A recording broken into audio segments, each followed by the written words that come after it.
The story takes us to the city of Aldea, where everything begins to unfold on an ordinary day. Suddenly, a red-haired girl finds him and pulls him along, saying they have to go. Another girl who looks just like her smiles sweetly while rushing them to get out of there quickly. Our protagonist, however, doesn't seem happy about this situation at all. The scene cuts to another day, where the young man is in a tavern, having a drink by himself. Just then, a mysterious figure approaches him from behind and says she's finally found him. Next, the woman dressed as a nun grabs him and asks him to come to her estate. Looking closer, we realize it's not just one, but two identical girls inviting him. Jumping to another random day, a blonde girl appears and also grabs him tightly. She asks him to go play with Remy, but the young man refuses, saying he's too busy. The girl is shocked by his response and insists that he go, since her friend has free time. Then, the so-called Remy shows up, asking him to go with them for just a little while, leaving him confused. With that, the young man wonders how he ended up in this situation, and the story goes back in time a bit. It all begins again in a dark, silent forest at night. Two strange men appear, and one of them calls out to our protagonist, the newcomer of the group. The boy named Kai, who is a master public executioner, nervously answers the call. The bandit then announces they're going to sleep and tells Kai to keep watch because of the bounty. He also orders the young man to take care of the hostages if they start screaming. But the man doubts that will happen because, according to him, the prisoners don't even have the strength anymore. So, Kai is left alone at the camp, just observing everything with a serious expression. The young man despairs and starts to wonder how things got to this point. His last memory was of a car accident, and he questions if he might have passed away. Right after that, he simply woke up in that strange place without understanding a thing. Looking up at the sky with two moons, he feels like he knows this place from somewhere. At that moment, the boy realizes he's in the world of Fancy Roomy Fantasy, a game he used to play. He then snaps back to reality and realizes he's in a bad spot, siding with the story's villains. The young man gets very worried, wondering why this had to happen to him. He turns and notices a covered wagon nearby in the bandits' camp. As he approaches to investigate, he's startled to see a cage inside it. Inside the cage, he sees two girls and realizes that the villains in the game are always eliminated. With imminent danger, the young man thinks the best option is to simply run away as fast as possible. He then starts looking for a map and money, thinking that there's nothing wrong with doing bad things to bad people. Upon finding a map, he becomes more confident, because if this is the game world, he can escape easily. However, before leaving, our protagonist decides he needs to do one little thing first. With a lantern in his hand, he approaches the cage where the girls are trapped and scared. The young man hesitates for a moment, not knowing how to get the attention of the girls inside. Mustering his courage, he introduces himself and tells the three prisoners they must escape with him. The girls, however, are suspicious and question the young man's escape proposal. The red-haired one immediately accuses him of trying to trick them all with a ploy. Next, the white-haired one asks in tears why they should trust him now. The protagonist is left speechless and can't find an answer to the girl's question. Seeing his silence, the redhead states that his plan didn't work out as he expected. To turn the situation around, the young man kneels and apologizes for taking so long to save them. The two prisoners are completely surprised and confused by the boy's actions. At that, Kai stands up and says that he's actually an intelligence agent who infiltrated the group. Even knowing he's lying, the young man thinks the priority is to make the girls believe him. With that, he hurries the girls to leave quickly, because if he's discovered, he'll be a goner. The redhead then reveals she can't run because her leg is injured and holding her back. The white-haired one also adds that she can't see a single thing. On top of that, they show that the blonde girl named Remy is very sick and completely exhausted. Because of this, they believe that even if they escaped, they would end up passing out along the way.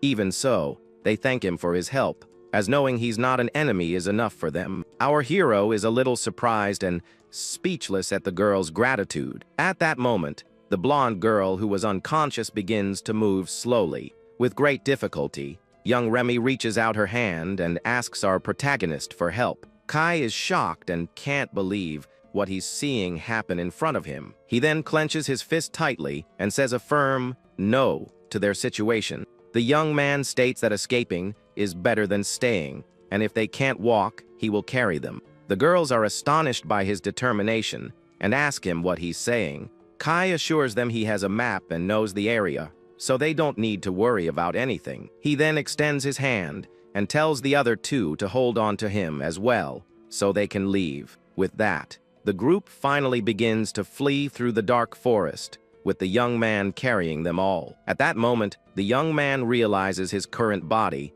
is very muscular and different from his old one. Even surrounded by the girls, he tries to stay focused on the mission of escaping there alive. As he runs through the woods, the protagonist feels relieved that no one is chasing them.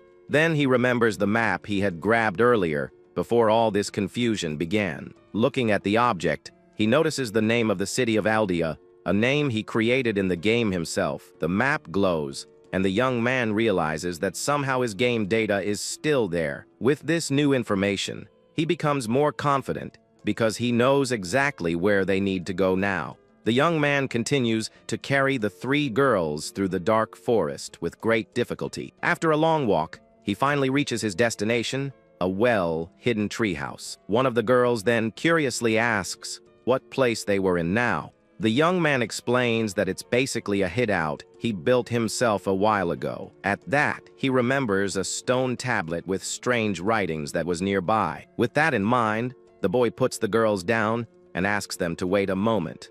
He approaches the stone and remembers the keyword to activate a secret magic. A glowing magic circle appears, and a hidden door in the tree opens for the group. Kai enters and is surprised that it's not all dusty like he imagined it would be. Our hero enters the hideout, still carrying the blonde girl who was very weak. The redhead is impressed and says he's definitely not an ordinary agent like he said before. The white-haired girl is amazed by the fact that he built that in the middle of nowhere. The protagonist replies that he's also surprised by everything and has the girls sit down. Everyone looks worriedly at Remy, who was lying down and looking very unwell due to her illness.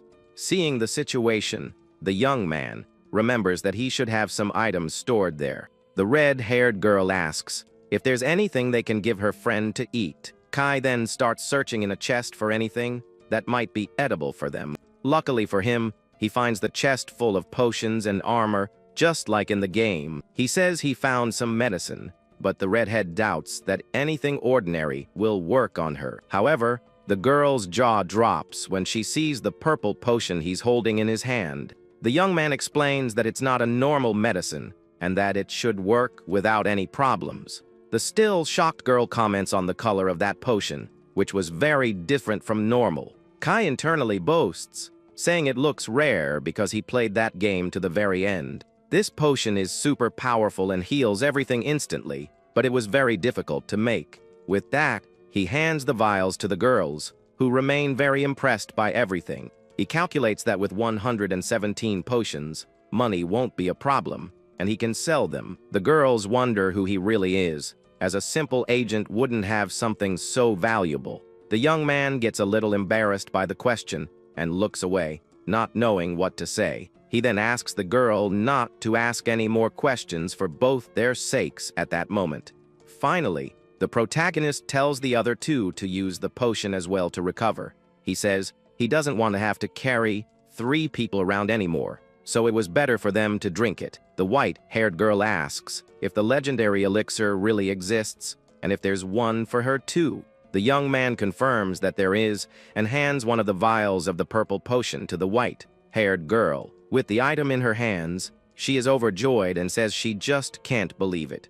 Next, the young man turns to the sick blonde and says it's now her turn to receive the medicine. Very carefully, he gives the potion to the girl who is lying down and very sick in bed. The magic medicine begins to take effect almost instantly on the unconscious young woman's body. A glowing aura envelops the girl as the potion heals all her wounds and her illness. Our protagonist watches everything with a very satisfied smile on his face upon seeing that it worked. The blonde girl finally wakes up, fully healed, and thanks the young man for the help he gave her. He advises that for now, she just needs to rest, as the medicine doesn't cure mental fatigue. Meanwhile, the potion's effect also spreads through the bodies of the other two girls. With the vials now empty, the young man watches the two girls recovering little by little. They feel the power of the elixir coursing through their veins and healing all their previous problems. In the meantime, the young man already starts thinking about what kind of reward he will ask for this. Suddenly, they scream with joy because one can see and the other can finally walk again. The young man says he doesn't know how long they've suffered from this, but now it's all over. Seeing their happiness, he decides to give them some space to enjoy the moment. The next day, the protagonist is shocked to learn that they were abducted from the city of Aldea. Tired, he realizes that the journey to take them back home is going to be a long one. The redhead gets annoyed and tells him to complain to his friends, since it's all their fault. He then asks if anyone can use teleportation magic, but they deny it on the spot. The young man agrees with their logic and gives an awkward laugh about the whole situation. He thinks that if he were in his game character, he could teleport without any problems. The white-haired girl comments that she heard only one person in the past could use that magic. The young man gets nervous with the direction of the conversation and tries to change the subject as quickly as possible. So, he simply asks how they are feeling now after recovering. The white-haired girl replies that she still hasn't gotten used to seeing, but is trying her best. The redhead also says that her leg is great, and that she's very grateful for everything. Finally, she asks him to stop calling her, and introduces herself as Karen Dieraldi. Next, the white-haired girl also introduces herself to him as Nina Qualier Ansage. Our hero then confirms that the young woman still lying in bed is Remy Tralia Alblera. With that, the young man gets confused and finds their names much harder to remember. He says the problem now is getting them back, and Karen asks if he will protect her. The young man, however, replies that he can't give any guarantee that he'll be able to. The redhead is completely shocked and asks why he can't promise that to them. The protagonist then explains that no matter how strong someone is, there's no guarantee. He thinks that unlike in a game, real combat has consequences, and he wants to avoid fighting. Karen argues that they don't know how many enemies there are or how strong they might be. Nina agrees, saying that if they want to survive, it's best to avoid combat whenever possible.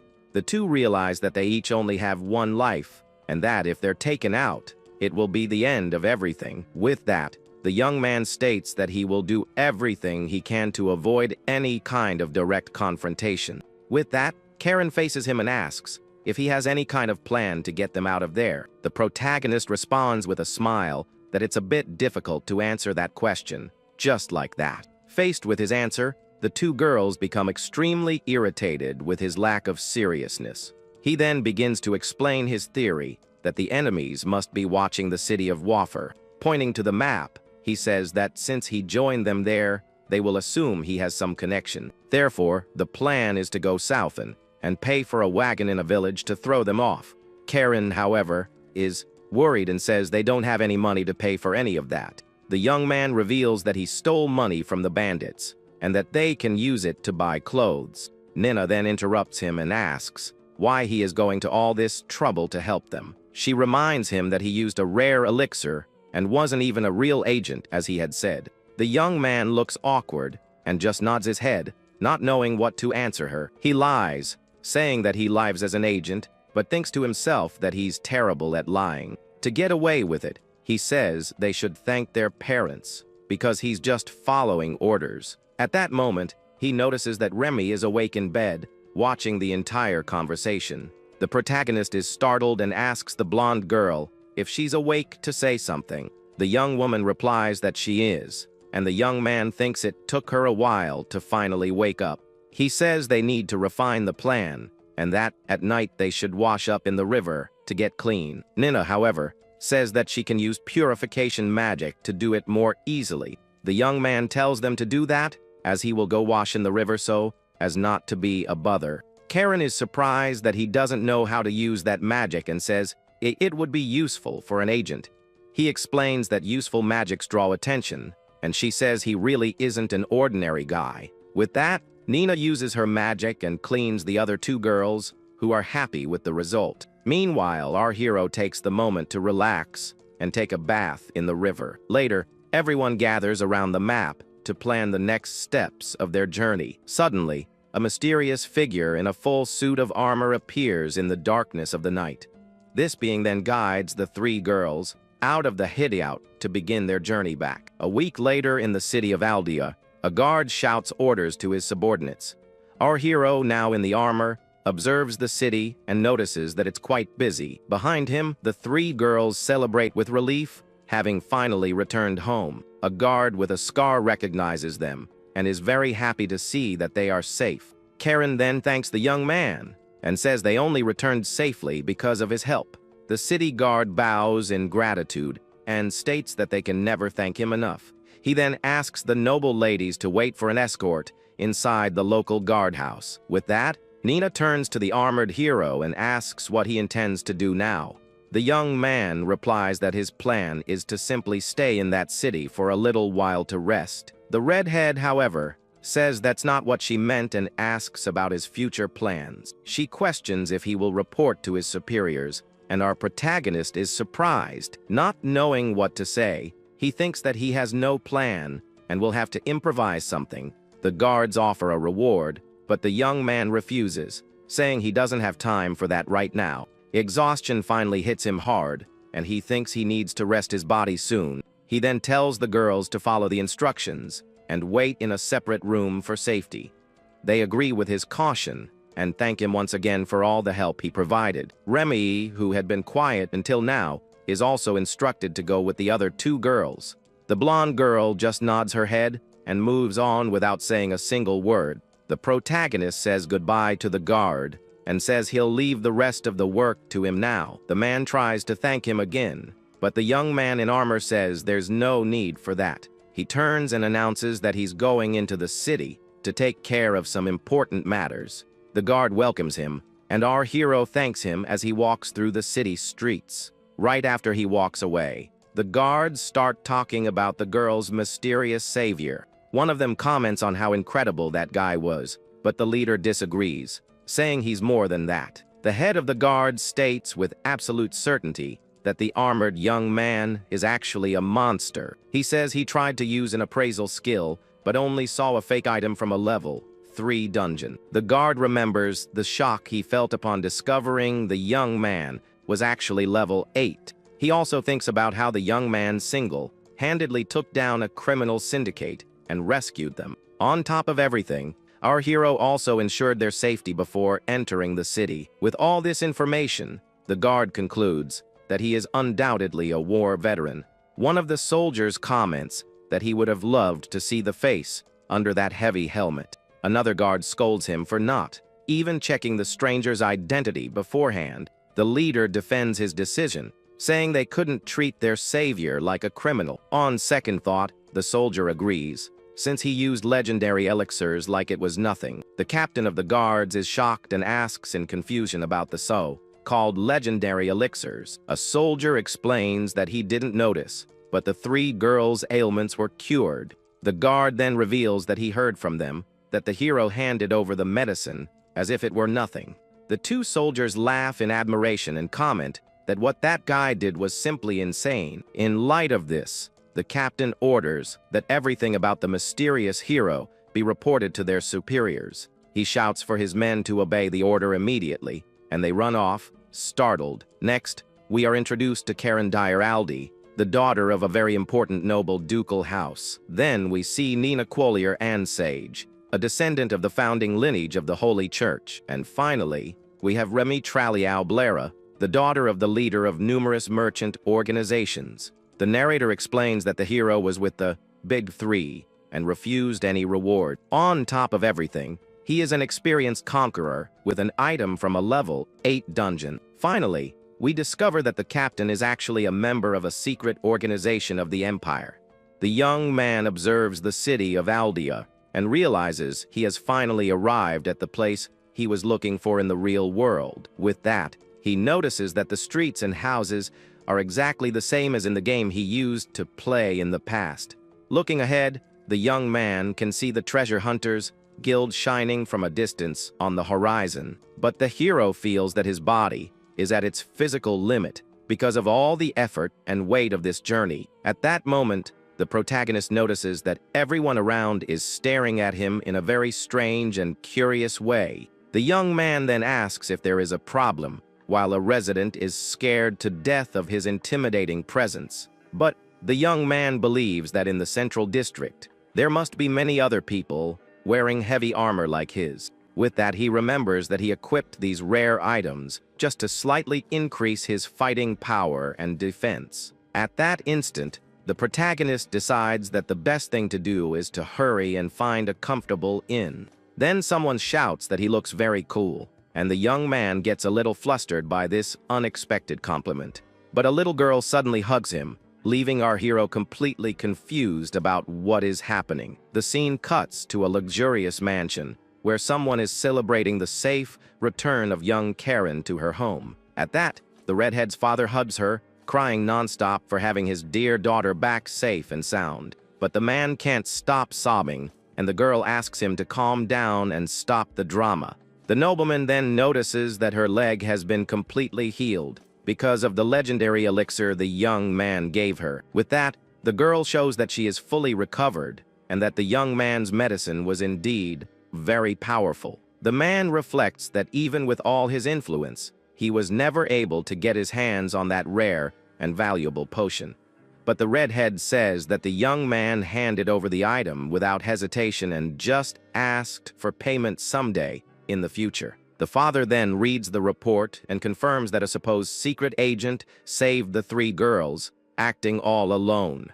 Karen is shocked to discover that it wasn't actually her father who sent that mysterious savior to help them. The nobleman explains that if he had contact with someone so strong, he would have gotten the cure for his daughter a long time ago.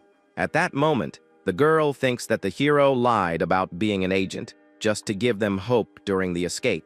The man then analyzes the situation and tries to understand who that armored young man who protected them really was.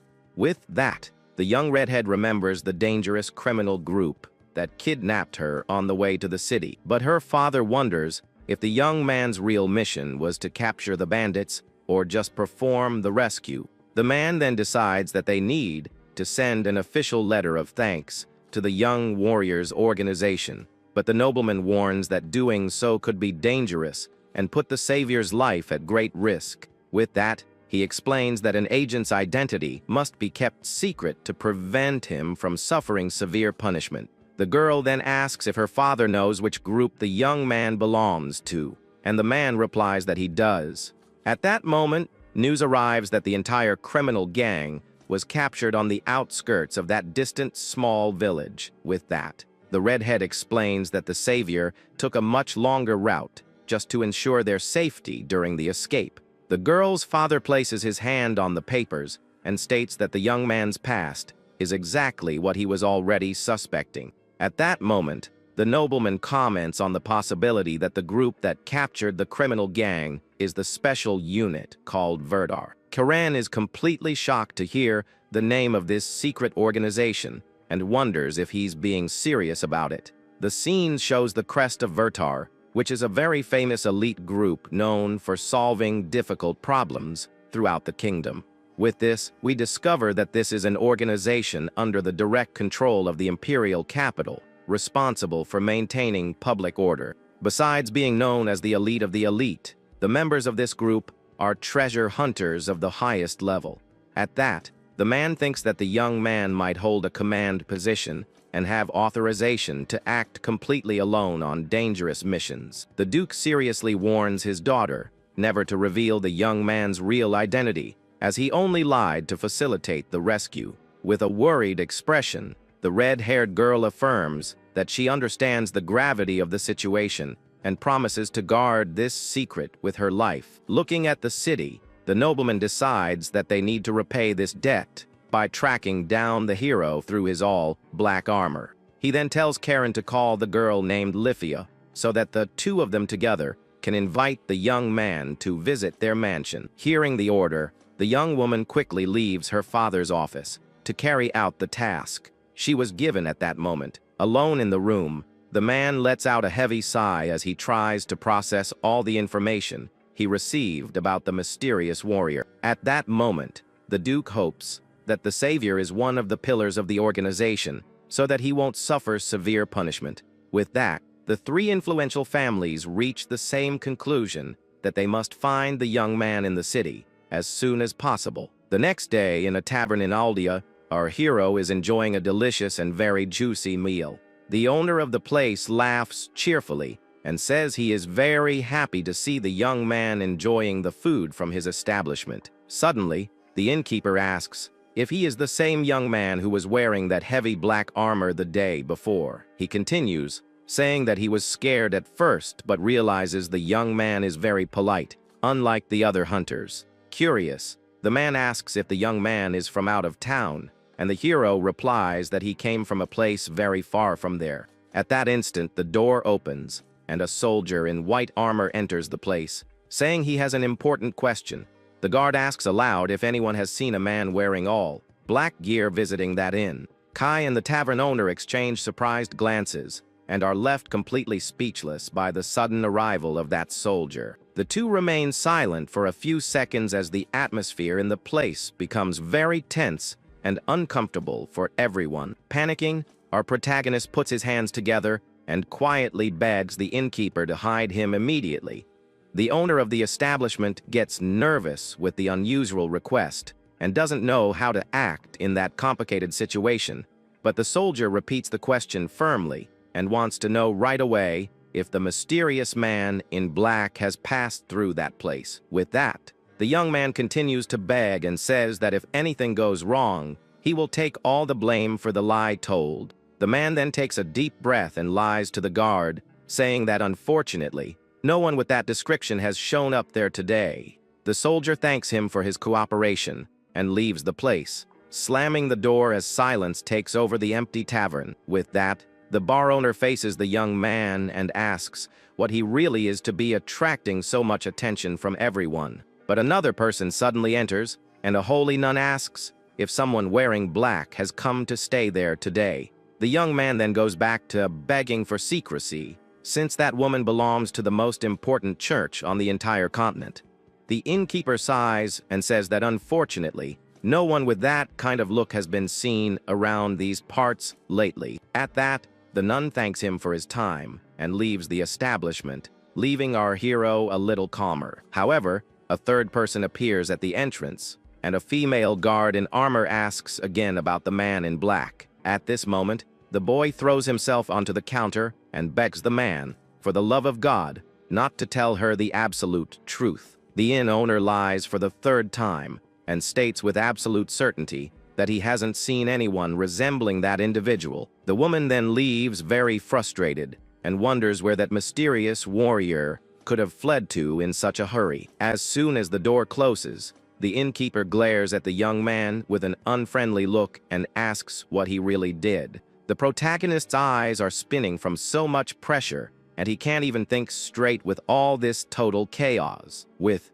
that, the man completely freaks out and shouts that the city's three greatest powers are all hunting the poor guy now. The young man responds, breaking out in a cold sweat, that maybe he overdid something without realizing it and feels very guilty for all this confusion. The man then slams his hands on the table and orders the young man to get out of there and solve this huge problem quickly. At that instant, our hero gets a grim expression and wonders what on earth he's going to do with his life from now on. Inside a mansion, we see a girl asking her red-haired friend if she is okay. The girl then assures her that she is great and that there's no need to worry because her leg is healed. With a smile on her face, she thanks the other for always taking care of her with such attention. Her friend says she is happy with her improvement, but a little sad because their routine is over. Changing the subject, she gets serious and starts talking about something else very important at the moment. The two wonder how they still haven't been able to find their savior anywhere. One of them then winks and says that he is definitely hiding on purpose to avoid being found. At that, the other girl comments that her father also informed her about the whole current situation. They worry that he might be punished for having used such a rare universal elixir on them. The redhead then complains that he tricked them by calling the item his personal stash, just so they would use it. Her friend agrees and says that he also wanted to hide the fact that he belongs to an organization. Karen gets worried and hopes that the hero doesn't receive a very severe punishment for it. The other girl teases her for being sad and says that he came to save them on his own accord. She then winks and comments that what he did was not a bad thing for them at all. With a blushing face, the girl gets flustered and tells her friend to stop with this joke. The girl then says that he risked his own life to save them despite all the risks. Karen asks when she met him, and the other replies that it was for only an hour at most. Nina and Remy also told similar stories and want to thank him and see him again soon. The girl then claims that she's the one who thinks about the young man the most, and her friend tells her not to exaggerate. Nervous and embarrassed, the girl denies it on the spot, saying it's not what it looks like at all. Back at the tavern, the owner warns that rumors are everywhere and the search is intense. Tired, the young man complains that if there are no other candidates, he will surely be the only one sought. The innkeeper points out that he's the only one who fits the description, and the young man fears the possible punishment. He imagines that the lightest punishment he could receive would be to be banished from the city forever. The man says that hiding him is difficult, but advises him not to switch ends for safety. The owner reveals that there is a reward of 3 million for anyone who reports his current location. The protagonist is in shock and asks why the man didn't just turn him in right away. The man says it's too late and that the young man is important and the families don't want to attract attention. The young man denies being someone important, but the tavern owner just laughs at the whole situation. Finally, he tells the young man to put on his gear and leave the next day, but to enjoy today. The bar owner tells the young man to have fun, and he smiles at the recommendation he received. The young man then leaves the tavern and observes a large, very imposing building in front of him. As he walks through the streets, he thinks that even if he's kicked out the next day, it's no problem. With that in mind, he decides he's going to make the most of the time he has left in the city. The boy then sees a clock tower and remembers climbing it once to see the view. Arriving at the entrance, our hero complains that the fee to go up is still very expensive, as always, but he climbs the stairs, thinking he'll accept the price since he could be banished at any moment. The young man continues to climb the long staircase, a little out of breath from all the physical effort. Suddenly, he stops midway and is startled by something that appears in front of him out of nowhere. A mysterious red-haired woman wearing an elegant dress stares at him intimidatingly. Looking closer, he realizes she's wearing a black mask and is watching him with a smile on her face. The protagonist is completely shocked and speechless by the presence of this unknown woman. With great difficulty, the boy finally manages to say a very shy hello to the mysterious redhead. The woman then responds with a very calm good morning, while continuing to smile at the frightened young man. At that, he remembers a rumor from the game about a mysterious character who appeared in that tower. The two then reach the top of the tower and observe the city's landscape in complete silence. The woman breaks the ice and says that the view is great for clearing one's mind and thinking a little about life. Looking at the city, the young man agrees with her and says the view is indeed very beautiful from there. He then turns and curiously asks her the reason for coming to that specific place. The redhead replies that she came for the same reason he did, which was to clear her head a bit. Next, the masked woman changes the subject and starts talking about something else with the young man. She asks if he knows the man who wears all black gear, and he gets tense. The young man looks awkward and replies that this guy has been the talk of the town. The woman reveals that many people are looking for him, including herself, because she really wants to meet him in person. Our hero is confused and asks if the so-called warrior did something bad to be so sought after. The redhead assures him that's not it at all, and that he's not being sought for doing something wrong. The boy then asks why they are looking for him, and in the background we see guards and a nun. She apologizes and says that part of the information is unfortunately completely confidential. The young man thinks that's fair and feels relieved to know They're not looking for him for something bad. At that moment, a carriage arrives, and the woman apologizes as her escort has finally shown up. But before leaving, she turns to the young man, as if she wants to say something more. Our protagonist then asks the masked woman what she would like to talk to him about. With a smile, she says that perhaps there will be some progress in this search for the warriors soon. The redhead thanks the young man for his concern and turns to leave the clock tower.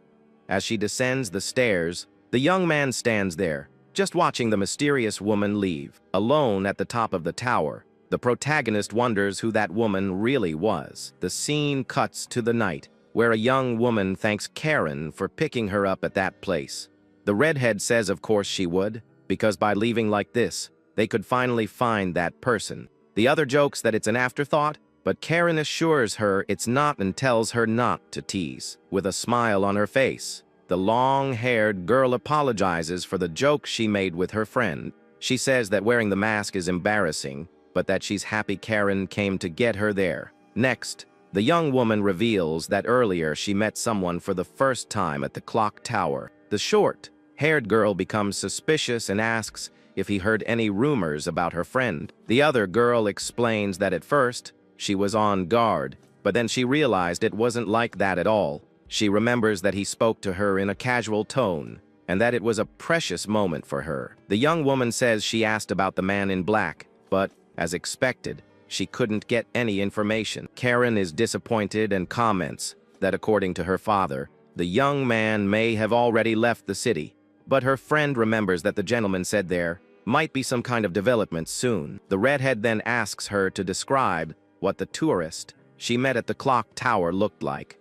The other describes him as a gentleman with a scar, and Karen gets agitated by the information. She confirms that the scar was on the left side, just as the young redhead had said before. With the confirmation, the girl suddenly stands up and rushes to the carriage door in a hurry. The woman shouts for the coachman to go back to the clock tower as fast as possible, and he gets startled. The long-haired girl is confused and asks her friend what got into her to act like that all of a sudden. The redhead then explains that the man has a scar near his left eye, and that's why it's him. She reveals that it was a secret with her father, because knowing his appearance would hinder his work.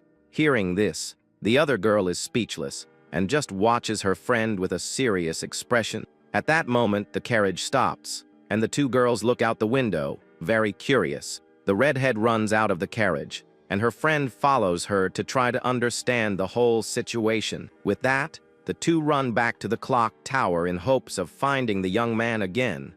They run up the stairs, panting, to get to the top of the place as quickly as possible, but when they get there, they realize there's no one else there and become very sad about it. The scene then changes to the Treasure Hunters Guild in the city of Aldea on an ordinary day. The guild manager, named Garad, complains that the information in a hunter's file is scarce. He reads a report from 3 days ago from the guards about a man in black armor who arrived. The document says he rescued the daughters of the 3 great houses and captured the bandits all by himself. Garag reads the papers and doesn't understand how the news of the kidnapping leaked to everyone. With that, he realizes that the more he investigates, the more his theory makes sense in his head. He then remembers having forbidden all hunters from having contact with the so-called man in black, but he discovers that it was the armored hero who helped his daughter when she got lost in the city. The little girl even asked the mysterious warrior to carry her, and he did so without complaining. Seeing the scene, the girl's mother bowed and apologized profusely for all the trouble she caused. Despite being grateful, the guild manager hopes the young man returns to the imperial capital soon. Suddenly, an employee runs into his office and shouts that there's an emergency. She then reveals that the person they believe to be the man in black is right there at the guild. The manager is completely exhausted by the news and asks for a little rest for himself. At that moment, the guild door slowly opens, revealing the figure that has just arrived. The mysterious warrior in black armor then enters the place, and everyone stares at him, frightened. With a forced smile, Garad welcomes him and says it's an honor to have him there. He continues his speech, and officially welcomes him to the Aldea branch of the Hunters Guild. Seeing the scene, a female hunter asks if the manager is really using such polite language. Annoyed, the man calls the others idiots and says they don't understand the situation at all. He then turns back to smile at the warrior and asks the reason for his visit today. The armored young man replies that he's just there for an observational tour of the guild. The manager is a little confused by the answer and repeats the man in black's words. Seeing the reaction, the hero asks if by any chance this type of tour is not allowed in the place. Garad quickly denies it and says that of course it's allowed, with a very nervous smile on his face. He wonders if he should wait a bit or if it would be better to make him confess his motives right away. The man wonders if the young man sensed that the guild already knows something, and that's why he doesn't want to talk. With that, he realizes that the warrior is on a completely different level from everyone else there. At that, the manager remembers that he once dreamed of joining Vertar, but never managed to. No matter how famous he became, he was never called to be part of the group. Seeing true power, he realizes that his own strength was never enough for it. The man in black then asks to see the manager's office, since he's on a tour. Garad agrees immediately and tells the warrior to make himself at home, as he will accept the offer. With that, the manager guides the armored young man to his office as requested. As they walk away, the other hunters just watch the scene in complete silence. A woman asks what they thought, and a young man says he seemed to be leaving an opening on purpose. With that, he believes the warrior's plan was to crush anyone who underestimated him there. Another hunter agrees and says that if the manager hadn't warned them, someone would have taken the bait. The woman thinks that for Garad to be so respectful, the warrior must be unstoppable in a fight. One of the young men then concludes that they would certainly be no match for the man in black. Another wonders who would be stronger in a fight, him or an S-rank creature, and so a series of misunderstandings began, putting Kai in a very complicated position. The manager says goodbye to the warrior and thanks him for all the help he offered that day. But the protagonist thinks that the guild is a terrible place and that he will never go back there. He feared that the three groups looking for him might finally find him inside the place. The young man wonders why everyone was staring at him as if he were a very dangerous assassin. In the game, the manager was rude, but in real life, he was surprisingly polite and good-humored. With that, the armored young man wonders why he was treated like such a VIP. Even though he's confused, he thinks that in the end, the whole situation was a good experience. Now standing in the middle of the street, our hero doesn't know what he's going to do with his life from now on. He realizes that he can't just walk around the city wearing such heavy armor. Suddenly, a very luxurious carriage stops right next to him, and he is left completely confused. Then Karen gets out of it and shouts excitedly that she finally managed to find him. He recognizes the crest of a ducal house and remembers that the girl's name was Karen Dyer. The redhead approaches and asks where on earth he has been hiding all this time. The protagonist responds awkwardly that he was just resting a bit at the local inn. Annoyed, the girl shouts that this information never reached them and that they looked for him a lot. The young man explains that he asked the bar owner for a favor, and the girl is shocked by the revelation. She glares at him angrily while the armored young man is left completely speechless by it all. The girl thinks that he's perfectly capable of doing that, and he wonders what she's talking about. The other young woman then says it's nothing, and that it's surely something he can't talk about. Karen's friend appears at the carriage door and asks how things are going over there. Our hero recognizes the voice and hair color of the woman he met earlier in the tower. The girl formally introduces herself as Leafia Dear Aldi and apologizes for the delayed introduction. She thanks him for saving them and says that words are not enough to express her gratitude. Suddenly, the young woman invites him and asks if he has any free time to spend with them today. The armored young man is a bit suspicious and asks what would happen if he said yes. She replies that they would go to her mansion, but the young man refuses on the spot, saying he's not free. The younger redhead is furious with the refusal, while the older one just finds the situation amusing. The protagonist breaks into a cold sweat, thinking he could be punished for acting rudely towards nobles. The two girls stare at him with mischievous smiles on their faces, making him even more nervous. Then one of them grabs him by the arm and tells him not to say that and to simply accompany them. Karen insists with a smile that he at least let them thank him for everything. The other girl then says that they even prepared a very comfortable carriage just for him. The protagonist feels sick inside the armor, while the two girls smile at him. Once inside the mansion, the armored young man feels if he's being taken into custody. Li-Fi explains that they are grateful, because it would be bad for the family's prestige if the search failed. Our hero agrees, but says that he still can't quite understand the whole situation. Karen then takes the chance and says there's something she'd like to ask him now. The armored young man, however, finds her formal way of speaking quite intimidating and strange. Annoyed by the comment, the redhead says she'll speak normally, and he says he prefers that. He then asks what she wanted to know, and the girl is a bit too embarrassed to answer. She gets straight to the point and asks about the legendary elixirs he used to save them. The young woman questions if he was punished, and if that's why he hasn't shown up in the city until now. The young man denies it and explains that the potions were already his, so there was no reason for a scolding. The two girls are completely shocked by the mysterious warrior's casual response.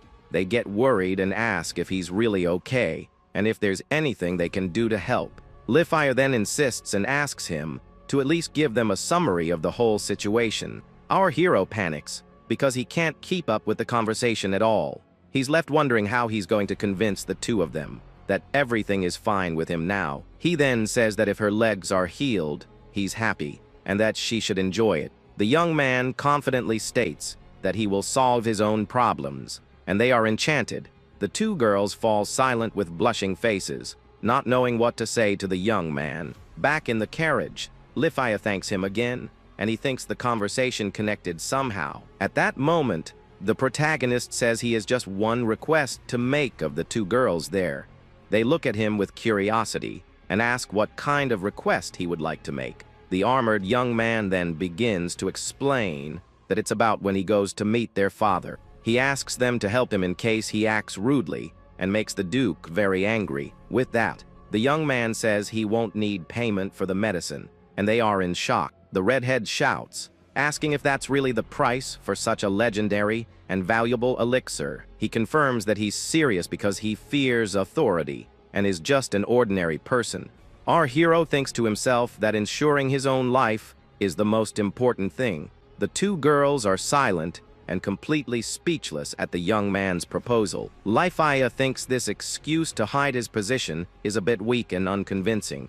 Karen also agrees and thinks it was a very weak attempt to disguise the truth. The armored protagonist then simply says he understands the situation and accepts the deal.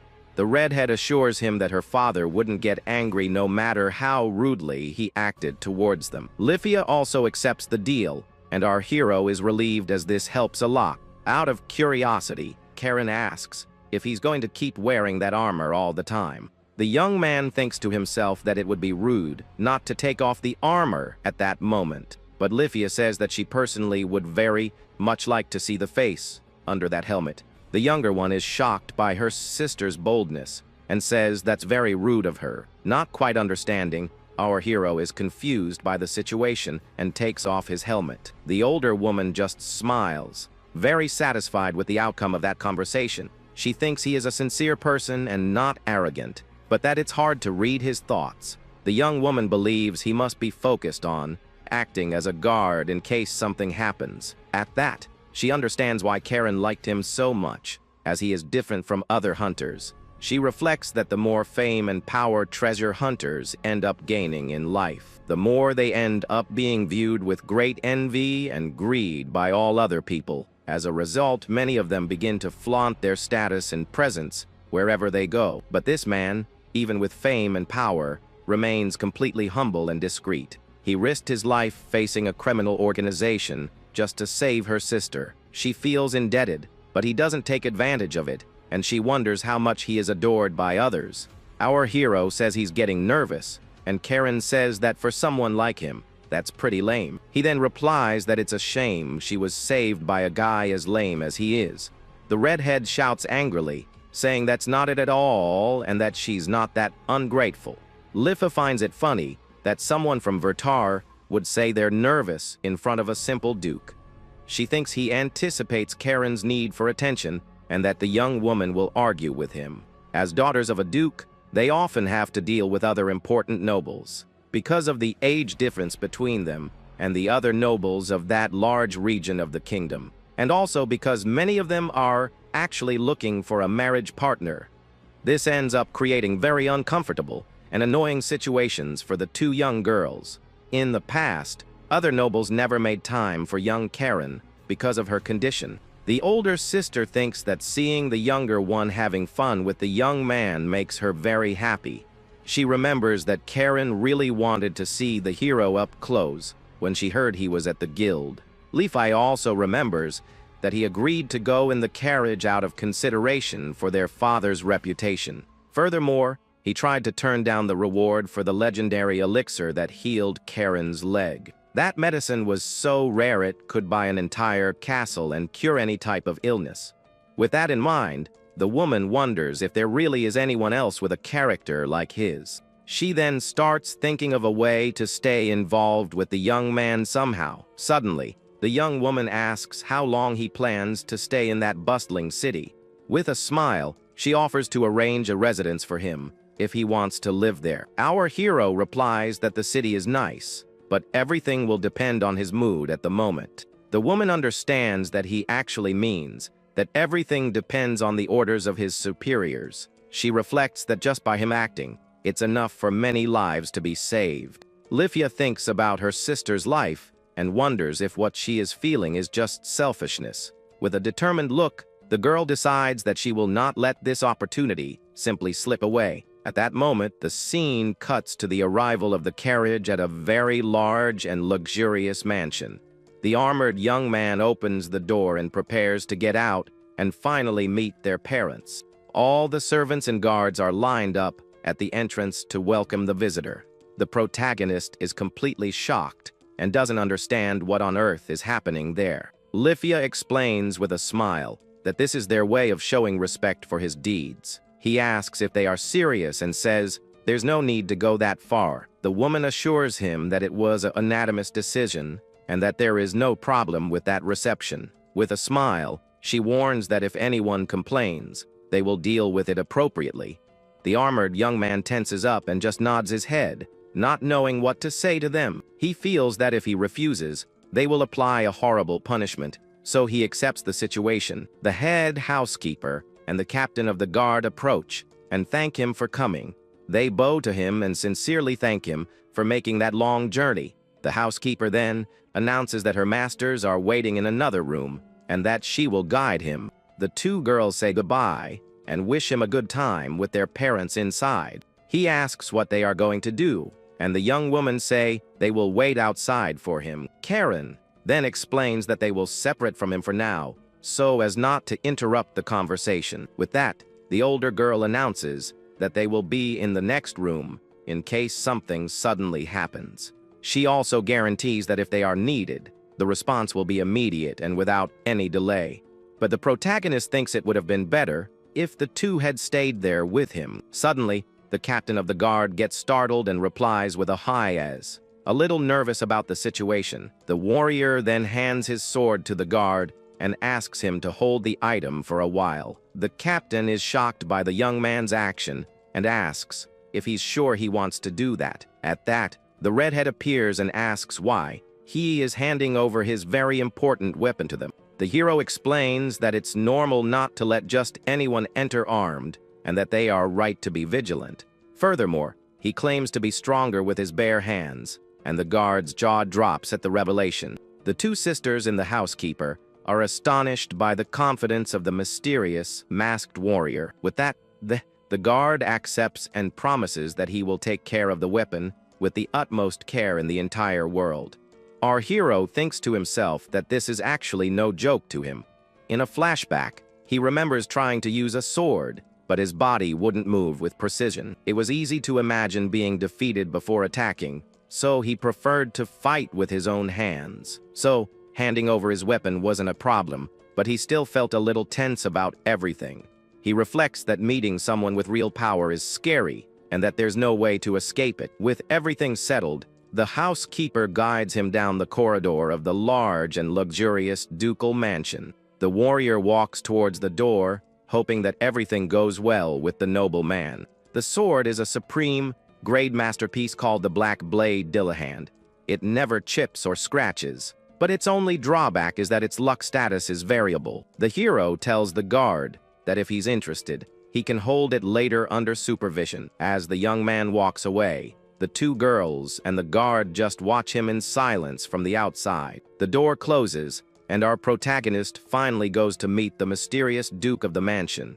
With that, Karen runs towards the captain, and her older sister just watches the scene from afar. With sparkling eyes, the redhead stares at the weapon and is completely enchanted by its beauty. The girl then excitedly asks him to show her the weapon, as she really wanted to see it up close. The guard gives an awkward smile while the older sister finds the situation quite amusing. Looking at the weapon, he notices that its blade really looks like a rare and valuable jewel. The man comments that the sword doesn't seem very durable while holding it together with the girl. The redhead asks what style he uses, and the captain deduces it's close, quarters combat, and overpowering. The captain of the guard then helps the young woman carefully hold the sword with both hands. He asks if she is ready and warns that he is going to let go of the weapon for her to hold on her own now. The girl makes an expression of effort as she tries to prepare for the object's weight. Suddenly,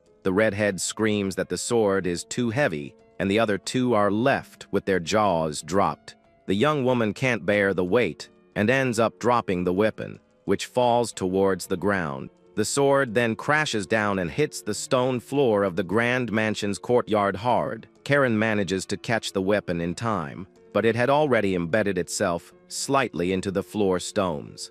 The sword's blade is stuck in the stone, and the girl can't believe what happened. The three of them are completely shocked and speechless at the absurd power of that weapon. The guard picks up the sword and is impressed because it cut through the stones just by falling on the ground. He then reflects that he doubted the young man was from Vertar, but now he is certain. After seeing the weapon and hearing that he is stronger without it, the guard has no more doubts. He asks if the young woman is okay, and Leafia says he is definitely one of those people. The older girl warns that they will explain everything to their father, and the guard agrees immediately. The scene then changes to a living room where the two girls are sitting and waiting. They wait nervously, sitting on a sofa as time passes very slowly. A voice thanks them for their presence, and our hero replies that it was no big deal for him. Karen then whispers to her sister that this was why they weren't allowed to stay by his side. She says that from their voices, you can tell they treat him with respect because her father needs to maintain his dignity.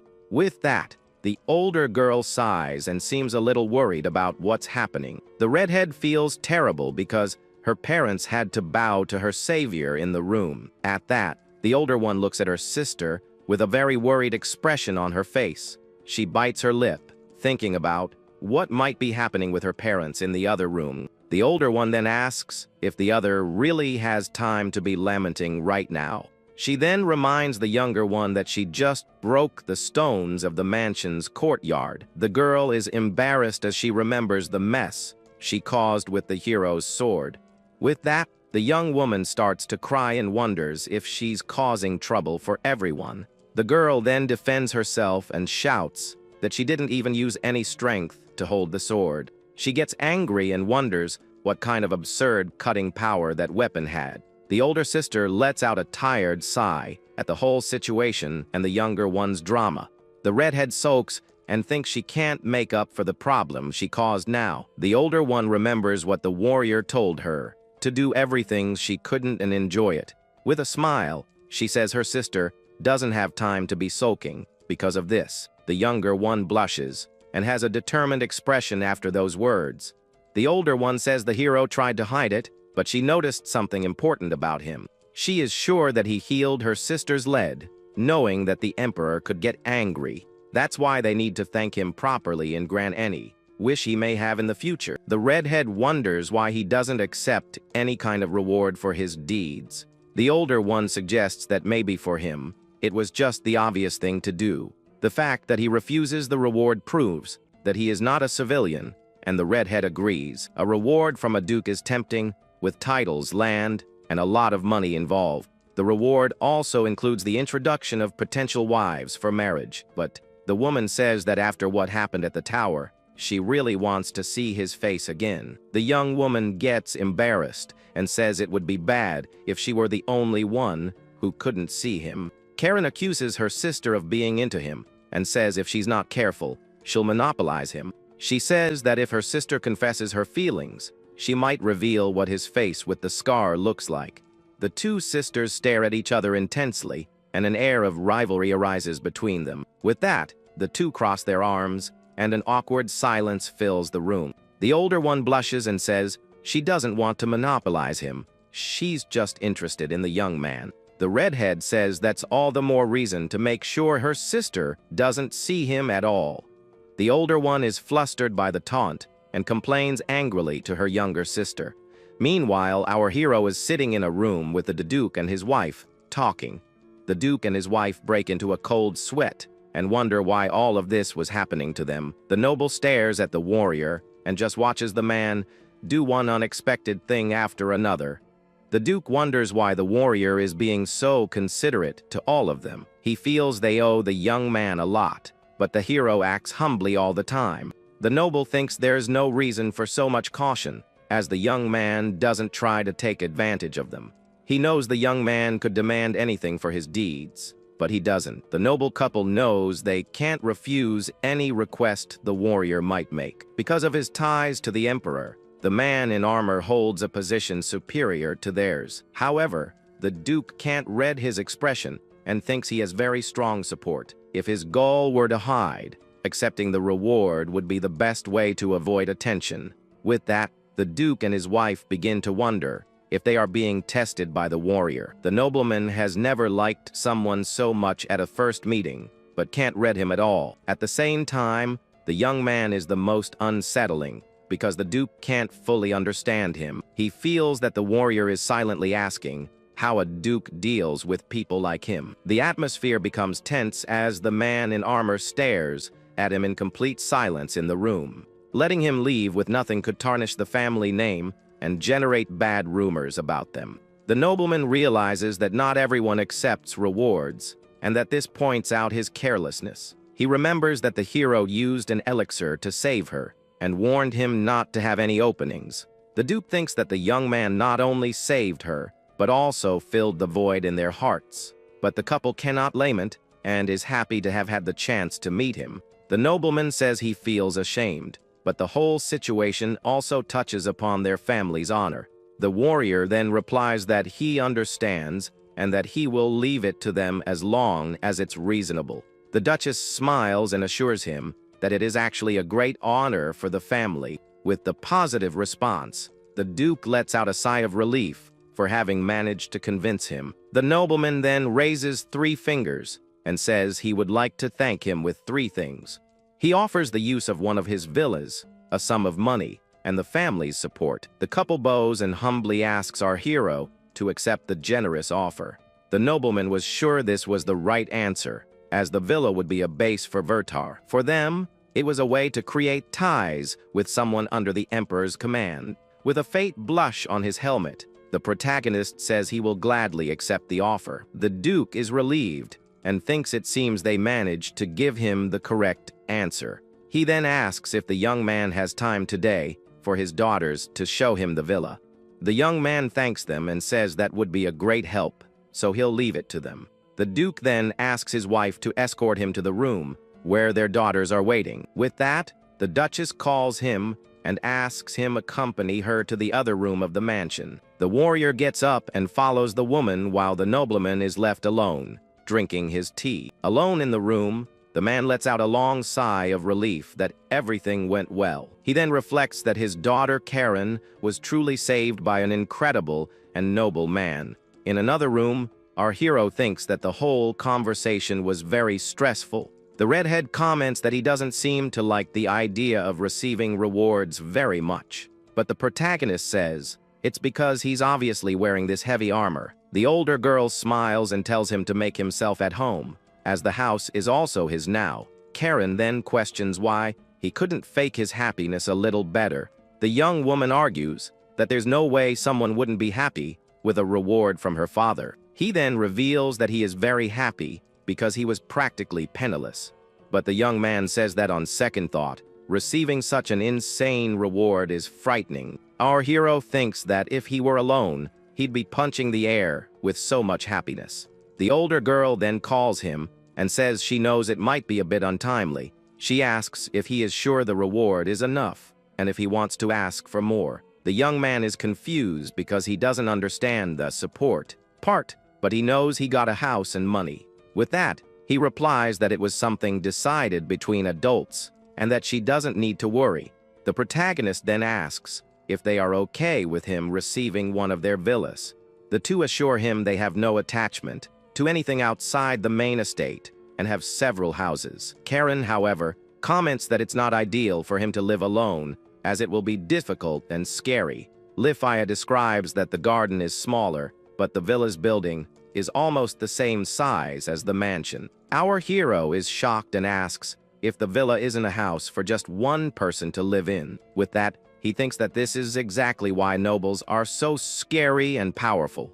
The older sister then asks if he plans for someone else to live in the villa or if it will be a base. The young man replies that for now, he will live alone and that she can call it a base if she wants. One of the girls asks if he won't be housing a lover, since a hunter wouldn't be single. The young man is embarrassed by the question and denies it on the spot, saying he has no one. Karen then whispers to her sister that he's the type for whom no one is good enough. With that, the protagonist wonders why the conversation always turns to this kind of topic. He says he'll be out of the house sometimes, but that they can visit the villa whenever they want. The two girls get very excited by his response and ask if he's sure about that. The hero confirms and says he'll even give them a spare key so they can come in whenever they want.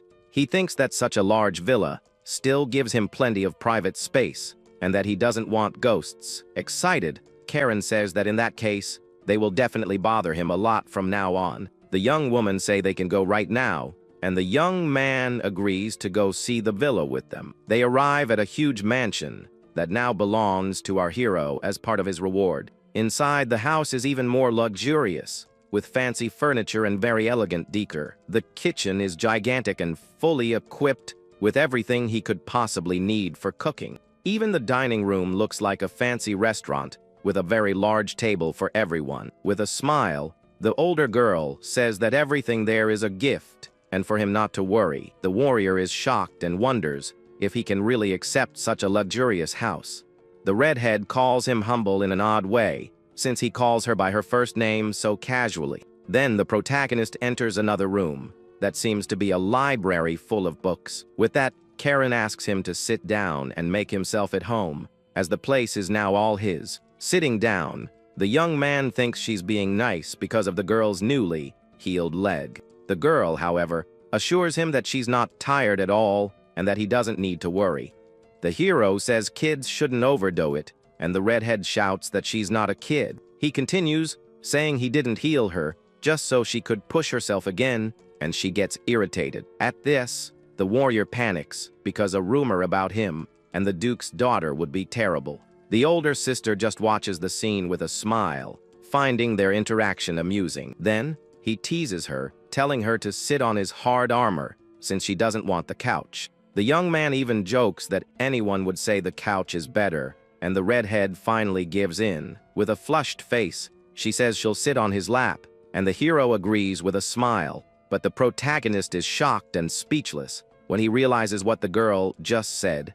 Without a second thought, the redhead simply goes over and sits on the armored warrior's lap. The young man gets completely flustered and asks what she thinks she's doing right now.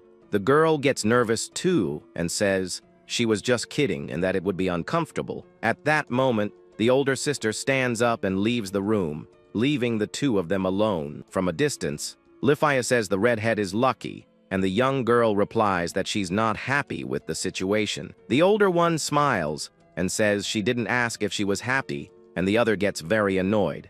Then the young girl on his lap asks why he's still wearing the armor and tells him to relax.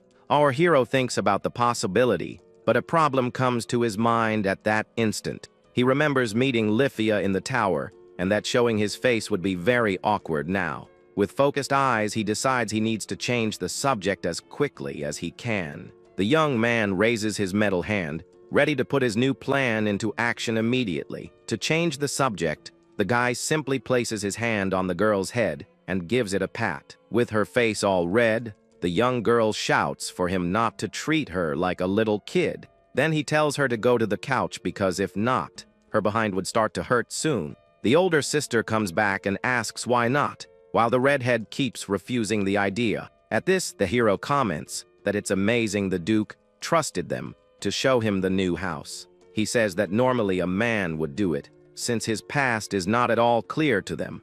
The young girl then says that her father is careful and judged him as someone trustworthy. With that, the young man pats the redhead's head again, saying the Duke didn't talk to him much. To reach that conclusion, the nobleman must have met a lot of people, and the young girl gets annoyed. Karen says there's no way not to trust him because the guy used a rare elixir to save them.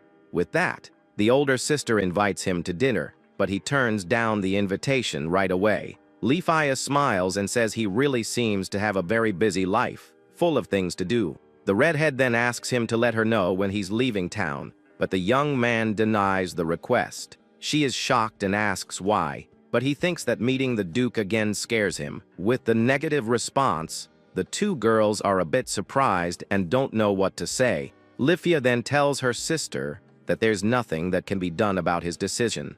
Karen then asks him to stay in the city for a while, and the hero confirms that he will. He thinks that, besides, there are still two other people looking for him all over the city. The young man remembers that they are also from important families, and the young girl stares at him. The older girl then makes a strange gesture, and the redhead looks at her with a pouty face.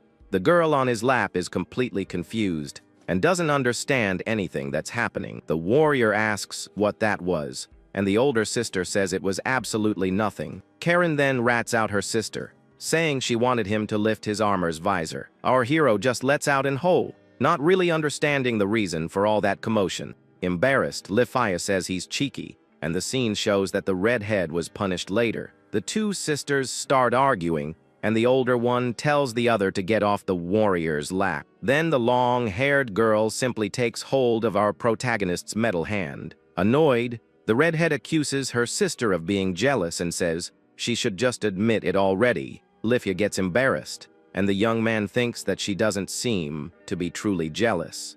Finally, the armored hero tells the older girl that she shouldn't do that. The two girls are completely shocked by our armored protagonist's response. With that, the redhead asks why he's turning her sister down, but didn't turn her down. He explains that Lifia is beautiful and high-ranking, so she probably already has a partner. The older girl then confirms that she does indeed receive many marriage proposals, but with a smile on her face, she reveals that she's actually still completely single. The armored young man is very surprised by the revelation, and the redhead stays on his lap. She says that men fall for her but get embarrassed and never look at her again. The young girl explains that her sister longs for affection, but everyone ends up pulling away out of fear. Lifia gets embarrassed and asks her to stop, but he says she can't say anything while on his lap. Then the redhead tells the warrior to pat the couch a bit, and he asks confusedly why. She just insists that he do what she said, and the young man obeys without understanding. As soon as he pats the couch, the older sister suddenly appears, sitting right next to him. The redhead remains sitting on his lap, with a very smug look on her face. She asks if he saw that, but the young man is still processing what just happened. With that, the older sister just gives our protagonist a charming wink. Next, she simply takes his metal hand again, leaving him very shocked. With the two of them surrounding him, he thinks he's never seen anyone confess so openly before. Later, outside, the hero thanks the two of them for the help they gave him that day. The older girl smiles and thanks the young man for the precious time he spent with them. Then she reveals that the last gift, the family seal, will take 3 days to arrive. Lifei informs him that they will come in person and discuss the details of the property with him. The two girls get ready to get into the carriage and finally go home. Karen says goodbye with a smile and asks him to take care until their next meeting. The warrior tells her to go on, as her parents must be worried about her being late. With that, the older sister pulls the younger one, who didn't want to leave, into the carriage. The vehicle's door closes, and the two finally begin their long journey back. Our protagonist just watches the carriage slowly move away from his new home. With a wave of his hand, he says goodbye to the two young women who helped him that day. Alone, the young man thinks that he can finally take off that heavy armor. He feels much better as the carriage disappears from sight on the city's horizon. Inside the carriage, the older sister comments that time flew by and she didn't even notice. With that, Karen agrees and says that honestly, she wanted to stay there for much longer. The long-haired one wanted to as well, and the redhead teases her, saying she was lucky to be complimented. Lifei agrees with a smile and remembers that he also called her younger sister by her first name. The short-haired girl gets all smug and confirms that the young man did indeed call her that. At this, she wonders how he can be so calm and accuses her sister of wanting to see his face. The older one then remembers how the warriors saved her dear younger sister's life. She also thinks about the chance that he's the same man she met at the clock tower. Lifei sighs and says she really wanted to have seen the young man's face. Karen then offers to draw his face for her sister when they get home, but the older girl laughs and shows a childish drawing, saying her style is very unique. The redhead gets very angry and shouts that her sister actually draws much worse than she does. Suddenly, Lifei stares at a painting on the wall that shows the figure of a warrior from a distance. The younger girl asks what her sister is staring at so intently, and sees the same painting of our hero. The scene shows a flashback of the young man taking off his helmet in front of the older sister. Lifei is completely enchanted upon seeing the mysterious savior's real face. Karen then calls out to her sister, pulling her out of her thoughts about what had happened. The redhead asks again what happened and why her sister suddenly got so quiet. In her thoughts, the young man appears, sweating a little and looking awkward with the whole situation. The long-haired girl just gives a satisfied smile, remembering the warrior's face. She thinks that the man teased her until the very last second they spent together there. With that, the younger one realizes he really was the man her sister met at the tower. Lifei confirms that yes, and that there's no doubt it was the same young man as before. Then she asks if the meeting was a coincidence, since no one knows she likes the view. But if he already knew, it would make sense for him to have shown up there on a very busy day. That way, he could check on Karen's healed leg when she went to get her at the tower. The two wonder if he was thinking about them, and the older one says it's the only explanation. With a smile, she concludes that he is a very kind person who truly cares. She remembers he used an expensive elixir and must have been punished by his superiors. But he said he didn't regret it and wanted Karen to enjoy her new freedom. He chose words to lift the guilt from Karen's heart and said she owed no debts. That was the mark of someone truly strong, and he stayed in the tower to watch over the bad guys. If it was all intentional, she wonders how much effort he put in without anyone noticing. The more she thinks about it, the more possibilities arise, and her face gets very flushed. Alone and in silence, he did everything without drawing attention, and she thinks about what he's like. The older girl concludes that he is truly wonderful and gets all thoughtful in the carriage. She says she can't wait 3 days because she has so much to say to our hero. The younger one then notices that her sister has a dreamy look on her face and is completely smitten. Lifei thinks that the young man cares a lot about Karen, and that just makes her want to get closer to him. She makes up her mind and says she's going to get even closer to the mysterious armored warrior. Karen gets flustered and just lets out as she thinks about what her sister just said. The redhead then wonders what their father would say if he knew what she was feeling. To her father, the warrior is someone completely out of his league and unreachable. The older one wonders how the Duke would react and gets a little worried about the situation. The scene shows their father coughing in a room and wondering if they are okay. Meanwhile, at the inn, the owner is sad that he won't see the young man's face around as often. He says the young man didn't come back last night and that he already had a feeling about it. Our protagonist then appears at the tavern, eating a very juicy and tasty meal. He assures him that even though he's not staying there anymore, he'll still come back to eat at the establishment. The innkeeper asks if he likes the food that much, and the hero confirms that it's good. With that, the man is happy and says he'll always be waiting for the young man to show up. Curious, the innkeeper asks where he plans to stay and offers to help him find something. But the young man reveals that he was given a house and that he plans to live in it for a good while. The bar owner is completely shocked by the news and can't believe what he just heard. The hero then explains that he tried to refuse, but the Duke insisted and gave him the house. The man says he must be joking, because that was something simply impossible. With a smile, the young man says they looked for him everywhere just to thank him. The innkeeper then says that the Duke giving away a villa is a big deal, and that he's lucky. Our protagonist agrees and says the new house is indeed very large and spacious. And with that, a new chapter of our hero's life begins in that bustling city. The bar owner says that's not what he meant, and that the young man knows very well what he's talking about. He explains that the number of villas the nobles own is basically a symbol of their power. This means the Duke found it more advantageous to have a direct connection with him than to keep the symbol.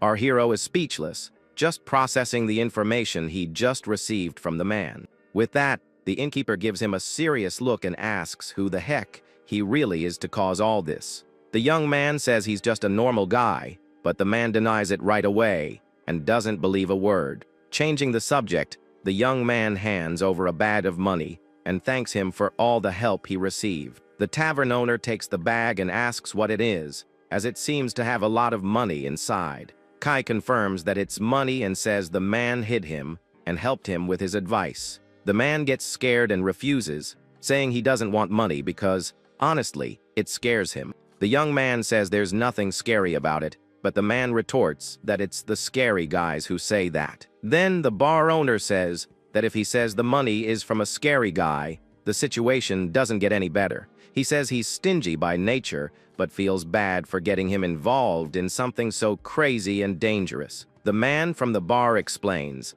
that he's referring to hiding him from the Duke, and that he never thought about that before. Honestly, he admits that he was breaking out in a cold sweat the whole time, afraid of being found out. Our hero then says with a tired expression that he can imagine all the pressure he felt. But the man says that even so, he wants to treat his guests well, and the young man thanks him for everything. The innkeeper boasts that he's pretty cool, but gets embarrassed when the young man agrees with him. With the conversation over, the protagonist starts to put on his helmet to leave the place. The man then says goodbye with a smile and asks the young man to come back and visit more often. Now in his full armor, the warrior waves and assures him that he will definitely come back one day. The bell on the door jingles, and the innkeeper is left alone, holding the heavy bag of coins he received. He looks at the bag and thinks about everything that happened while the young man was staying there. Then the man opens the bag and is completely blinded by the gleam of countless gold coins. He's in shock and can't believe the amount of money he just received. Sitting on the floor, he wonders how an ordinary guy can give away so much money so easily. The scene then takes us to one of the three great powers of the city of Aldea at that moment. Inside the holy church, a voice calls out to someone to get their attention in the sacred place. The white-haired girl complains and asks them not to touch her face like that again. Then we see another young woman holding her and saying that this is what her sister really looks like now. Introducing Marie, Nina's older sister, who asks who the other one thinks she is. The older one asks how many times they're going to do this, and Nina replies that it's the 7th time. Marie then accuses her of doing it on purpose, but the young woman denies everything right away. Nina complains about her sister's rude language, who sits on a bench to relax a bit. She also asks Marie not to cross her legs, as it ruins her pretty appearance. The older one defends herself, saying it's fine since no one from outside the family is watching. But with a serious look, she says she has the ability to act properly when she needs to. With a saintly expression, the young woman assures them she can always pretend to be a proper person. She then asks, "See," and the other asks her not to look at her like that again. The older sister teases her, saying she's gotten more serious since she regained her sight. She says it's not wrong to let her guard down once in a while, but the other accuses her of doing it every day. The two then start to argue as we see a table full of food nearby. At that moment, Marie thinks to herself that since her sister got her sight back, everything has changed. She has been brighter than anyone and enjoys every day with great happiness. The older sister reflects that they had never seen her this way before it all happened. At this, the white-haired young woman comments that the guy in black does the coolest things. Her sister agrees, saying he saved her all by himself and used the universal elixir for free. Nina confirms that yes, and that he actually saved 3 of them at once that day. The two then agree that the mysterious warrior's feat was something simply incredible. With a flushed face, she says that his face and his heart are wonderful, and he's her type. Her sister asks if that means he's her type too, but the young woman denies it on the spot. The older one says they'll see about that, and that at her age, she shouldn't aim for someone like that. She explains that if he can give away elixirs for free, he's definitely part of Vertar. With that, the older sister warns that he must have hundreds of rivals out there in the city. But the young woman gets excited and says it's precisely because of her age that she has a chance. The white-haired girl gets a determined and very embarrassed look on her face. Meanwhile, the older sister just smiles, finding the younger one's reaction very amusing and cute. Suddenly, another nun appears and asks the two of them to take up their duties at that moment. The older one then agrees with a smile and says they are on their way to take care of everything. She then turns to her sister and asks if they should go to their daily tasks together. Nina answers with a very quiet eyes, her face completely red with embarrassment. With sparkling eyes, she then calls out to the sister who had teased her about the mysterious young man. And so the Ansige sisters walk together down the hall, devoted to their service in the church. The two young women smile serenely as they continue with their daily tasks at the location. They then eagerly await the day they can meet the hero in black again. The story jumps forward 3 days, and we see Marie sitting on a bench with an exhausted look on her face. Suddenly, a red-haired girl appears and accuses her of slacking off from work once again. The nun is startled by the voice and says that it's Lifia, and that she's not slacking off, but on a break. Mary comments that it's been a while since she's seen her, and the redhead reminds her she shouldn't be in the garden. Lifia apologizes for scolding her and asks her friend to sit down for a bit to chat with her. The two then walk toward the bench so they can talk a little more in private. With that, the two young women sit on the bench and calmly start to catch up. Marie then asks curiously if her friend's younger sister, Karen, didn't come with her today. The redhead explains that she's talking with Nina outside, and the nun understands the situation. Lifia says that if they are there, it's because the ducal house managed to thank the hero in black. At this, the nun reveals that her sister wants to see him every day because she really liked the mysterious young man. The redhead laughs and says that Karen is no different and that she found someone to cling to besides her. Mary comments that the young redhead used to be attached at the hip with Lifia and now lives on the hero's lap. Her friend says that even in pain, she stayed the whole time, and the nun is surprised by the story. The red-haired young woman then gives a very satisfied smile as she remembers the funny scene. Marie concludes that this hero in black really has something that draws people to him. Lifia agrees and says he is the most wonderful person she has ever met in her entire life. The nun says that's a strong statement, and her friend assures her that she'll understand when she meets him. Curious, the white-haired girl asks if they gave the young man a huge reward. The older one then insists and asks her friend to tell her what happened, just for reference. The redhead explains that her house hasn't yet decided how to thank him, and that's why she wants to know. She then threatens to tell the truth about Marie if her friend leaks the information to anyone. With the secret guaranteed, the young woman begins to whisper the reward they gave the warrior. She reveals that they gave him an entire villa, and also a large cash reward. And finally, her friend says that they also gave him the family seal as a thank you. Marie is shocked and asks if the reward was only what her friend just told her.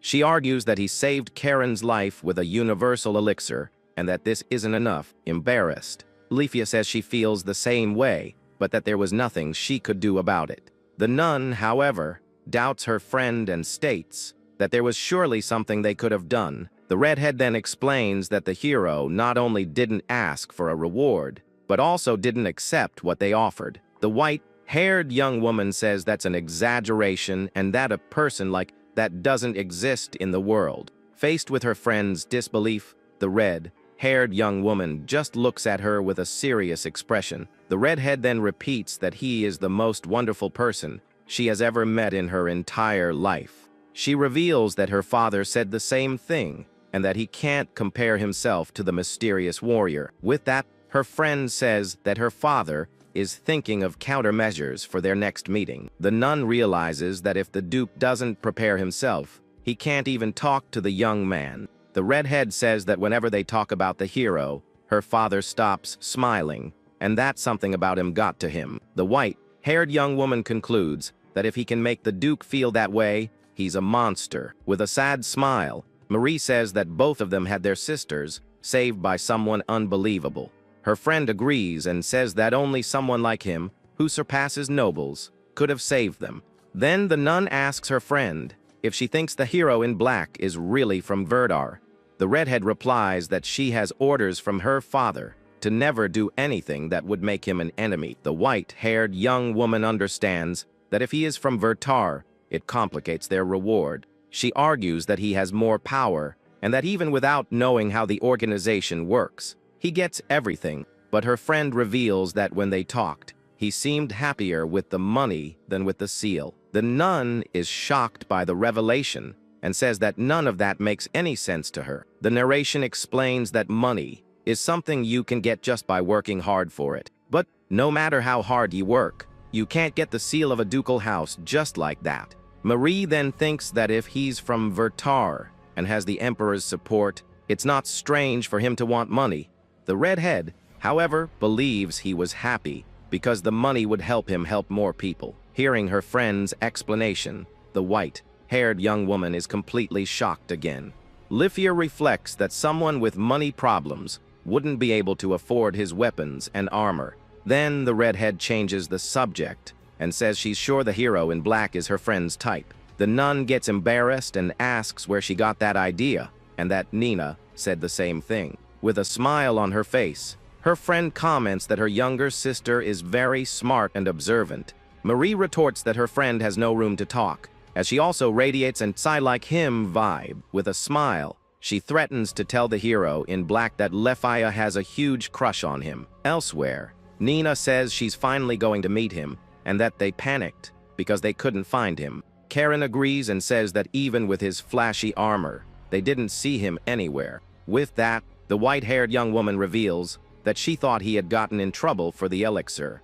The redhead, however, denies it and says he would surely scold her for feeling guilty. She remembers he told her to use her freedom to do what she couldn't and enjoy life. Touched by the story, the nun thanks her friend and says it's very good to know all that. The redhead says that he has no regrets, even if he got told off, and that he seemed annoyed by it. She also thinks that maybe he knows the organization wouldn't lose him, because he has so many achievements. Nina then agrees with her friend and says that attitude is very much like him. The two then sit on a bench to talk a little more about the hero. Laughing, the redhead comments that he seems like the type who never gives up when he believes he's right. The nun asks how long he'll be staying, and the other says he has things to do there. The young redhead also comments that he seems very busy since he turned down the dinner invitation. They then speculate that he might be helping people or patrolling the city at night. With a flushed face, Nina sighs and says the mysterious warrior is so cool and amazing.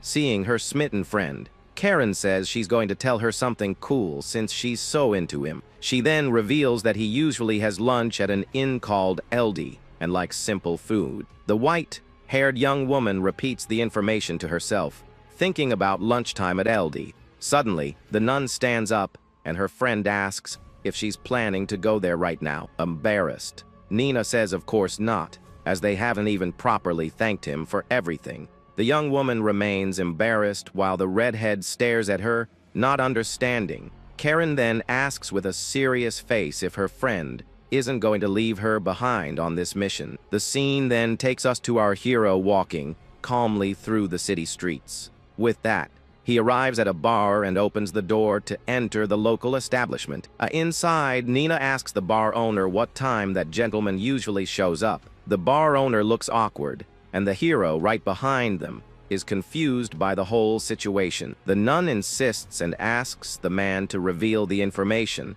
because she really needs to know. Startled, the innkeeper replies that he usually arrives around that same time. Our hero realizes the innkeeper is being interrogated and just wanted to eat in peace. The nun then asks where the gentleman usually sits, and the bar owner looks uncomfortable. With a serious expression, the young woman insists that he reveal all the information at once. Scared, the man points to a specific spot and says that's right where he sits. Then the white-haired girl asks what he usually orders and looks at the menu. The innkeeper explains that there's nothing set and that the young man orders whatever he feels like at the time. Curious, she asks what he ate the last time he was there at the establishment. With that, the man points to an item on the menu, and the nun says she'll have the same dish. The owner shouts a very high-pitched highs, and the warrior is shocked by the note he hit. The young man thinks the other one seems nice, but it would be better to stay away from them today. But he decides it would be wrong to pretend he didn't see them, because the man helped him a lot before. So the warrior decides to go in, thinking things might calm down with another customer around. Peeking through the crack, he confirms that the innkeeper is indeed in a real bind. The man from the bar asks the two young women for a moment, while he tries to think of something to say. Our hero then thinks to his friend to hang in there, because he's coming in his backup. The young redhead notices his arrival, and thinks that she also had to force herself to enter the place. He pretends he didn't see anything, so he won't be dragged in the middle of that whole mess. With that, the warrior silently moves away, trying to find a spot to just chill. Suddenly, he gets annoyed and wonders why the conversation stopped at that exact moment. The redhead then tells her friend to hold her ground, and the white-haired young woman agrees. Seeing the footsteps approaching, the young man wonders why they are coming in his direction.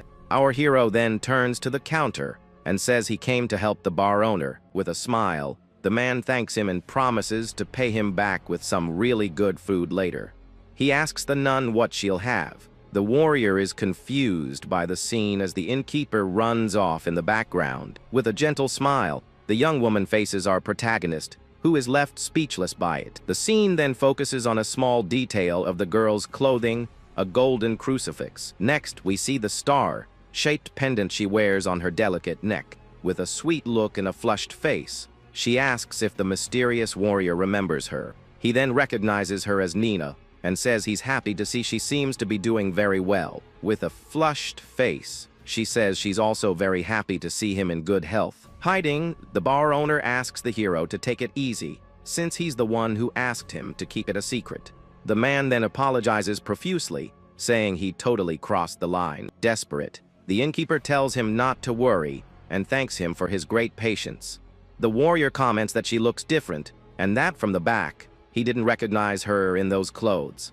With a smile, the white-haired young woman asks if the new outfit suits her. He then replies that it will suit her, even more when she gets a little older. She thanks him, and he notices the crucifix and says he didn't know she was from the Holy Church. With a smile, the young woman is pleased, and in the background, her older sister watches the scene. Marie, however, looks at the situation with a very unhappy expression on her face. The older sister seems to not like the interaction between the two of them at the bar at all. Noticing the mood, the young man changes the subject and asks how the girl's vision is. All excited, she replies that it's perfect and that it's all thanks to his help. To test it, he holds up 2 fingers, and the young woman correctly says they are the index and middle fingers. Next, the warrior holds up his whole hand, and she replies that it's 5 fingers. Relieved on the inside, our hero thinks that her vision seems to be very good now. She says she enjoys her days more than anyone because she hadn't seen her family's faces in years. Moving closer, the girl apologizes, and he says she doesn't need to say something so heavy. He asks her to lift her head and enjoy it, otherwise the medicine wouldn't have been worth it. With a determined look, the young woman replies that she will do her very best to do that. At that moment, the innkeeper returns with 2 plates of food, thanking them for waiting. Impressed, she thanks him and says the portion of food is really huge. The young man asks if she ordered the large size, and the young woman nods yes. Her sister says that large is for adults, but Nina wanted to eat the same thing as him. With a cute little face, she explains that's why she decided to come here today. The warrior gets a little awkward and thinks that people really get into this kind of mood. Her sister says that if she can't handle it, they'll help, but the hero thinks it's a lot of food. The 2 girls look at him with gratitude and thank the young man for his kindness. With that, the warrior tells them not to wait for him and to start eating whenever they want. He reminds them that they have limited time and it would be a waste to let the food get cold. The 2 young women then finally start to eat their dishes with a certain shyness. But upon tasting the food, they are amazed and say that it's really, really good. With an air of pride, our hero agrees and says the food at this place is great. Annoyed, the bar owner slams a glass on the table and asks why he's so proud. He complains that only his dish was sloppily plated, and the warrior tells him to let it go. With a smile, Nina comments that the young man and the bar owner seem to be very close. The hero agrees, but the man retorts that he never tells him anything about himself. The young woman and the innkeeper agree that it's hard to deal with someone so full of secrets. All nervous, the owner of the establishment stammers and confirms that's exactly right. The hero then realizes his friend just spoke to him in a much more casual way. The older sister then asks the warrior to ignore what happened, just for today. Nina says she doesn't mind and asks him to speak more casually with her too. Desperate, the innkeeper begs them to please stop all this madness. Our protagonist finds his friend's reaction amusing, but he says the hero is the strange one. The white-haired young woman then, ready to cut a piece of her juicy steak. She then apologizes for the sudden question, but needs to know something important. Turning to the 2 of them, the girl says she has something very important to ask. The nun then explains that the time she can spend outside is very limited. With that, she asks if they could set a day for her to thank them both properly.